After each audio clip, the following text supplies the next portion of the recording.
Tunahin na nga nating pag-usapan ang Chinita Princess na hindi po apektado sa kabila ng mga binabato sa kanya ng mga bashers.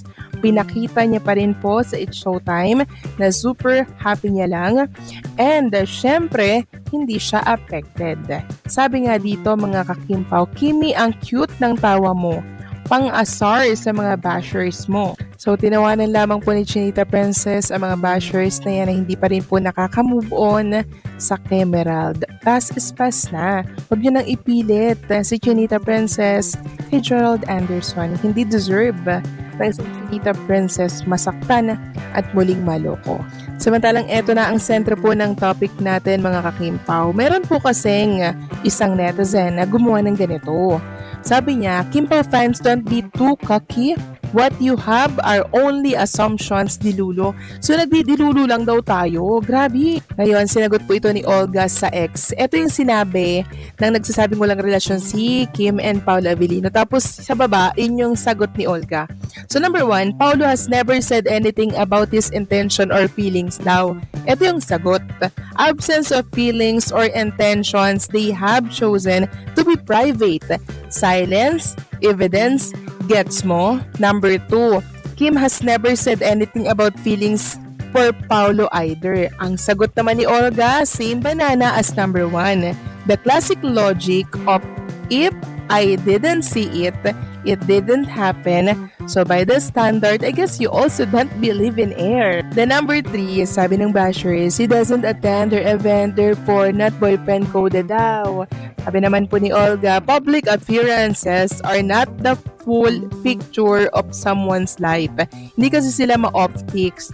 Not being photographed together doesn't mean they are not supporting each other. True. Number 4, he leaves her behind on many occasions. Ang sagot naman po ni Olga, unless you are tracking their every move, which is creepy like you, this is just exaggerated speculation. Mema ka lang talaga. Number 5, she runs and bike with friends too. So, ang sagot, congratulations on discovering that Kim can have more than one friend. Not everything is a plot twist. Go out and touch some grass. And eto na mga kakimpaw yung sa Amanpulo. Sabi ng bashers, Amanpulo was just a birthday. And your point is, yan yung sagot. One event doesn't define or erase anything. You're reaching so hard onto something that is obviously not there. Before calling other people delusional, maybe check if you're holding the mirror upside down. So basag po yung bashers na kumukwestiyon kay Kim and Paolo Avellino. Ayan, pinaliwanagan tuloy siya nitong si Olga. Paano niya nga naman malalaman ang katotohanan, di ba? Hindi naman siya nakatuto kay Kim and Paolo Avellino. At isa pa, yung relationship kasi ni Kim and Paolo, very private. Kung ano lang yung gusto nilang ipakita sa public, yun lang. Iba kasi sila kumpara sa ibang artista na very PDA, di ba? Si Kim and Paolo Avellino, very private. Kaya bashers, kung wala kang alam kay Kim and Paolo Avellino, better to shut up your mouth kasi mapapahiya ka lang talaga. So ito yung klarong-klaro mga Kimpaw na explanation para po sa mga nagsasabi dyan na walang Kim and Paolo. Kung totoo man ang balitang ito, malinaw na isang delikadong kombinasyon ng emosyon, proteksyon, at mga personal boundaries ang pinag-uusapan. Karaniwan, kapag may isyong tulad ng pinagbabawalan, 3 bagay agad ang pumapasok. Concern o selos. Posible na ang pagbabawal ay hindi literal na utos, kundi more ang pagpapakita ng concern, lalo na kung may sitwasyong ayaw ni Paolo na ma-expose si Kim sa stress, intriga, o people hindi nakakabuti. Pero dahil mga fans ay mabilis makakuha ng feels, nagiging selos issue agad ito. Communication issue o misunderstanding. Madaling lumaki ang issue kapag mula sa maliit na biro, hirit, o kuwentuhan lang. Pwede ring simpleng payo ni Paolo na na-misinterpret bilang control, lalo na kung may mga third party na naglalagay ng kulay.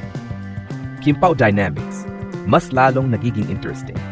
Sa bawat balitang lumalabas, kitang-kita na malalim at komplikado ang connection nila. Kung merong revelation ngayon, ibig sabihin ramdam na ng mga tao ang totoong emotional involvement nilang dalawa. Kaya hindi na lang real, may bahid na talagang real. Masasabi ko sa balita, natural na mag-react ng matindi ang fans, lalo na dahil ang Kimpaw fandom ay sobrang invested sa journey nila. Itong ganitong klaseng chismis ay nagpapakilig, nagpapakaba, at nagdadagdag ng mystery sa relasyon nila. Pero kung titingnan realistically, ang pagbabawal o pagprotekta kung meron man ay nangyayari lang sa mga tao may care, may attachment at may pinapahalagahan. So kung may tension man dito, kadalasan ay dahil pareho silang may pakialam sa isa't isa. May daga pa, mas gumugulo ang ganitong balita kasi hindi sila open sa kung anong meron talaga sa kanila. Kaya maliit na issue, nagmumukhang malaking revelation. Maaring may nangyaring behind the scenes na hindi natin alam. Scheduling, safety, workload stress, or personal matter na na-showbiz lang pag lumabas sa public. At honestly, mas lalo lang lumalalim ang narrative ng Kim Pao.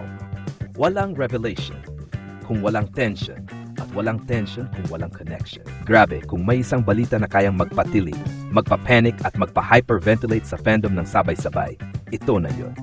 Yung tipong nag-scroll ka lang tapos biglang boom, may pinagbabawalan si Kim at revelation sa relationship agad. Sino ba namang hindi mawiwindang? Ang ganitong klaseng headline ay hindi lang basta intriga. May bigat, may implication, at may emotion na humahamon sa isip ng fans. Ba't niya pinagbawalan? Anong nangyari? Anong meron? At dito lumalabas yung pinaka-interesanteng part. Kapag may pagbabawal, may malalim na dahilan.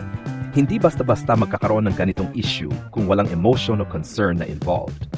Kaya ang unang tanong, ito ba ay dahil sa proteksyon, sa selos, o sa pagpapahalaga? Sa mundo ng showbiz, bihira ang mga taong makikialam sa galaw ng isang artista kung wala silang importansya sa buhay nito.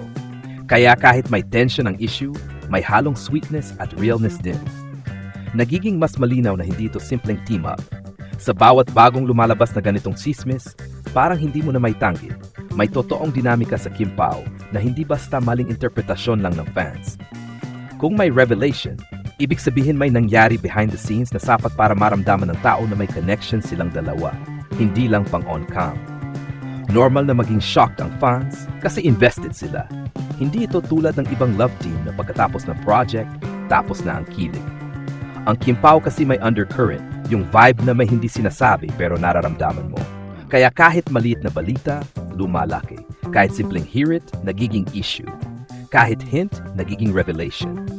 Ganito talaga kapag matunog ang chemistry at may genuine energy between two people. Masasabi ko sa balitang ito, sa totoo lang, hindi ako nagtataka na nag-trending ang ganitong klaseng balita.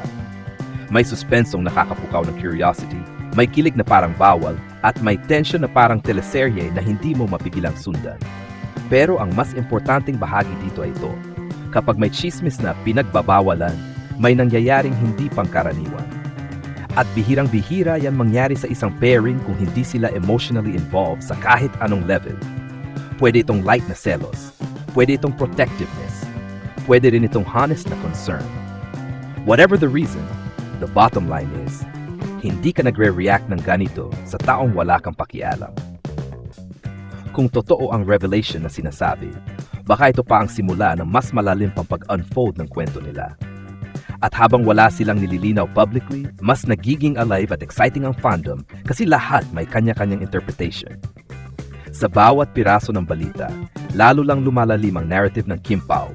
Parang unti-unting lumalabas ang totoong storya na hindi nila masabi, pero hindi rin nila maitatago. Ang balitang ito ay tipong nakakakuryente, kasi tumatama agad sa pinakamainit na bahagi ng Kim Pao fandom, yung posibilidad na may mas malalim na relasyon sila behind the scenes.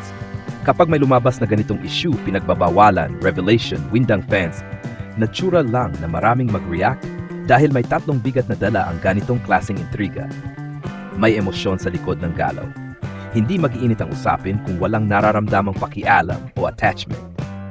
Sa showbiz, napakadalang ng ganitong klaseng sismis kung talagang walang special connection. Kaya kahit inuugong lang, klaro ang dating. May dynamics sa pagitan ni Kim at Paulo. Enough para ma-involve sila sa mga ganitong biglang controversies. Nagpapakita ito na hindi simpleng trabaho lang ang usapan. Kung ang issue ay umaabot sa pinagbabawalan, ito ay nagmumukhang higit pa sa simpleng professional na samahan. May elementong personal, emotional o protective, at yun ang dahilan kung bakit nagwawala ang fans. Hindi kita naman maglalabas ng opinion o concern ng ganito kung ordinary colleague mo lang ang tao. Mas lumalalim ang mystery ng Kim Pao. Ito ang pinakamalaking epekto ng balita ito. Mas pinapalakas niya ang narrative na may something sa dalawa. Hindi nila sabihin openly, pero bawat issue, bawat beat, bawat chika ay parang sulpis na unti-unting nagbubuo ng mas malinaw na picture. Kaya imbes na ma-turn off ang fans, lalo silang nadadala, lalo silang naki-curious, at lalo nilang nararamdaman na hindi normal ang chemistry ng Kimbao. Ang balitang ito ay nagpapakita ng dalawang bagay. May tension, may connection. At sa mundo ng isang kilig fandom, yun ang pinakamalakas na indikasyon na ang pairing ay hindi lang basta pang TV, kundi may totoong spark na hindi madaling itago.